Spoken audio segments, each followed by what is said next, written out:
Democracy नहीं, इनका अस्तित्व और इनकी हिपोक्रेसी खतरे में है। आदरणीय राजनाथ सिंह जी ने स्मिता प्रकाश को इंटरव्यू दिया था। आनंद और तहसीन की अच्छी मित्र है। उन्होंने बताया कि जब उनकी पूज्य माताजी की अंतिम संस्कार की बारी थी तो उनको थोड़े दिनों के लिए भी राहत नहीं मिली, परंतु आज एक व्यक्ति को केवल प्रचार करने के लिए 20 दिन के लिए स्पेशल परमिशन मिलती है। डेमोक्रेसी आज खतरे में है। जब इंदिरा गांधी ने पूरे विपक्ष को जेल में डाल दिया था, सुप्रीम कोर्ट को कमिटेड जुडिशरी बना दिया था, मीडिया को क्रॉल करने के लिए कहा था, तब डेमोक्रेसी बहाल थी। आज डेमोक्रेसी खतरे में है। जब ममता बनर्जी एक व्यक्ति पर केस करके 11 साल उस पर एक कार्टून शेयर करने के लिए केस चलाती है, तब डेमोक्रेसी सेफ है। और आज जब नरेंद्र मोदी उसी मीम को ट्वीट कर देते हैं और किसी पर केस नहीं होता और रोज 5 से लेकर 9 बजे तक गालियां बकी जाती है नरेंद्र मोदी को, पर डेमोक्रेसी आज खतरे में है। बंगाल में डेमोक्रेसी सुरक्षित है। संदेश खाली की महिलाओं की आवाज दबाई जाती है, वहां पर डेमोक्रेसी बहाल है। परंतु आज जब शीश महल में जिस प्रकार के कृत्य हुए, उस पर स्वाति मालीवाल स्वयं कुछ नहीं बोलने को तैयार है। यदि यह भाजपा का प्रोपेगेंडा है तो स्वाति मालीवाल जी क्यों नहीं बोल रही? और आम आदमी पार्टी का इतिहास क्या है? आम आदमी पार्टी ने चीफ सेक्रेटरी के साथ क्या किया था? सौरभ भारद्वाज ने एक नहीं, अभिषेक मोरे नाम के ऑफिसर के साथ और YVVJ राजशेखर के साथ क्या किया था? क्या स्टेटमेंट आए थे उन ऑफिसर्स के? किस प्रकार का बर्ताव उनके साथ किया गया था? क्या ये ऑन रिकॉर्ड है कि नहीं? सोमनाथ भारती ने तो अपनी बीवी के साथ क्या क्या बर्ताव किया था? क्या ये ऑन रिकॉर्ड है या नहीं है कि आम आदमी पार्टी के विधायक अखिलेश त्रिपाठी को कन्विक्ट किया गया था किसी के साथ मारपीट करने के लिए? तो ये चरित्र ही इनका ये है। परंतु आज देखिए, दो कॉन्ट्रास्टिंग तस्वीरें डेमोक्रेसी की सामने आई है। आज वोटर्स का दिन है। मैं अपनी बात समाप्त कर लूं प्लीज। रवि जी, मैंने आपके बीच में नहीं बोला है। रवि जी प्लीज, मैंने आपके बीच में नहीं बोला है। प्लीज मेरी बात हो जाने दीजिए। आज दो कॉन्ट्रास्टिंग तस्वीरें हैं। वोटर्स का दिवस है, लोकतंत्र का पर्व है। वोटर्स के दिवस पर आज एक तस्वीर वो है जो परिवार के कल्याण चाहते हैं, इसलिए तेज प्रताप की वो तस्वीर जहां पर कार्यकर्ता को पीटते हैं, कांग्रेस की वो तस्वीर जहां पर जनता को लात मार रहे हैं, और YSRCP का विधायक जो वोटर को ही थप्पड़ मार रहा है। और दूसरी तरफ जो प्रधानमंत्री ने 10 वर्ष में काशी का कायाकल्प किया है, वो व्यक्ति जनता के बीच में अपने आप को सबमिट कर रहा है। वो डेमोक्रेटिक नहीं, वो डिक्टेटर है। और जो धक्का मार रहा है वो डेमोक्रेटिक है। यही हिपोक्रेसी है जो आज खतरे में है। Democracy, hypocrisy, Tehseen.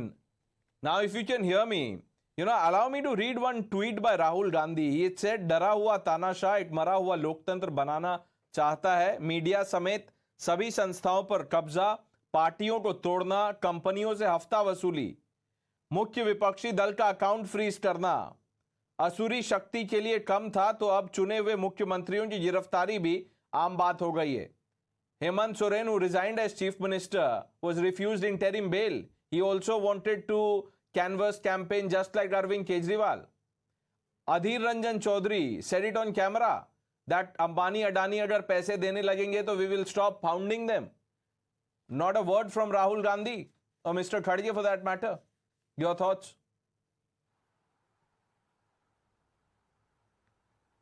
Thank you, Pranesh.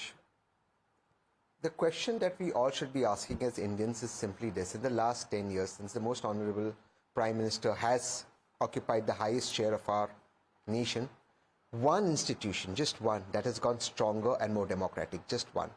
And the answer to that is none. What we are seeing is mockery. I'm not saying we are no longer a democracy. Of course we are a democracy. But we are rapidly becoming an authoritarian state. Where a man comes on Times Now at 8 p.m. and says, listen, in 4 hours I'm going to ban these amount of notes, there will be no more cash in this country, and if there is cash found or cash economy, in 50 days मुझे किसी भी चौराहे पर मिलो. The same man is on Times Now saying that the opposition is being offered truckloads of cash. I repeat, truckloads of cash. And he does not call for an income tax raid, an ED probe. Why is the cash there?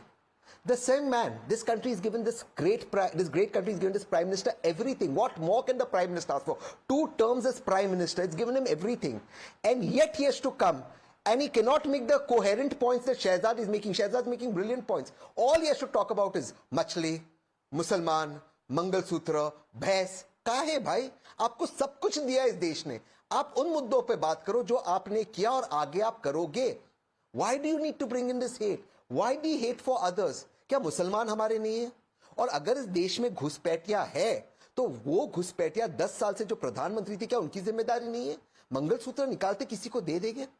The question to be asked is this, that when were women's Mangal Sutras lost? During COVID, when GST was paid by me on oxygen. When was women's Mangal Sutra lost? Today, when the savings is the lowest in this country and they have to pawn a Mangal Sutra because unemployment is the highest. Why aren't we talking about these issues? They don't want to talk about these issues. Only But because, Tehseen, only no, because one the minute, Prime Minister one had minute. nothing Now, to give of in the his several report card, things so you he said, will evoke Shehzad wants to Nehruji, respond Indira because ji, you took his Rajiv name. ji. Okay, let's get a quick response from the BJP. Yes, Shehzad. तहसीन पूनावाला ने मुझे चुनौती दी। उन्होंने मुझसे कहा कि एक institution का नाम बता दीजिए जो स्ट्रांग हुई है 10 साल में। मैं तहसीन को पूरा जवाब देता हूं।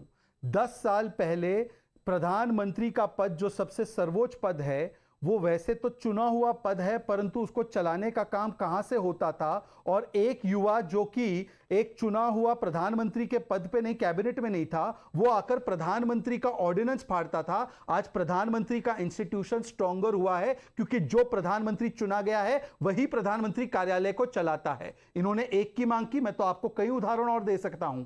मैं आपको दूसरा उदाहरण देता हूं। 2014 से पहले मीडिया के कुछ लोग कैबिनेट कौन होगा वो तय करते थे और कैबिनेट की धज्जियां उड़ाने का काम करते थे। आज कैबिनेट मतलब कि जो प्रतिबिंब है लोकतंत्र का, उसका फैसला कैबिनेट और प्रधानमंत्री जो चुनी हुई सरकार है, जो पार्लियामेंट को अकाउंटेबल है, वही लेती है। ये दूसरा इंस्टीट्यूशन स्ट्रांग हुआ है। तीसरा इंस्टीट्यूशन मैं बताता हूं आपको। पहले कुछ ही जर्नलिस्ट के हाथ में पूरा नैरेटिव कंट्रोल होता था। आज देश के प्रधानमंत्री ने 80 करोड़ लोगों के हाथ में स्मार्टफोन और सस्ता डेटा दिया है जिससे कि हर व्यक्ति जर्नलिस्ट बना है। तो आज देश में एक लुटियंस इकोसिस्टम का जर्नलिस्ट नहीं, आज करोड़ों जर्नलिस्ट है और इसलिए कई लोग यूट्यूबर बन के भी कवरेज करते हैं। तो ये मीडिया का भी इंस्टीट्यूशन स्ट्रॉन्गर हुआ है। परंतु तहसीन, मैं आपसे पूछना चाहता हूं, आपके पास एम फॉर मुद्दे इतने हैं तो एम फॉर मोदी को गाली देते हैं। आप एम फॉर किस प्रकार से मुस्लिम को भड़काने के लिए वोट बैंक जिहाद की बात करते हैं। आप राम बनाम शिव करते हैं, शक्ति से हमारी लड़ाई है ये कहते हैं। द्वारका में जो प्रधानमंत्री अर्चना करते हैं उसको ड्रामा बजाते हैं। तो बता दीजिए, और पूरा आरक्षण मुस्लिम को देना है,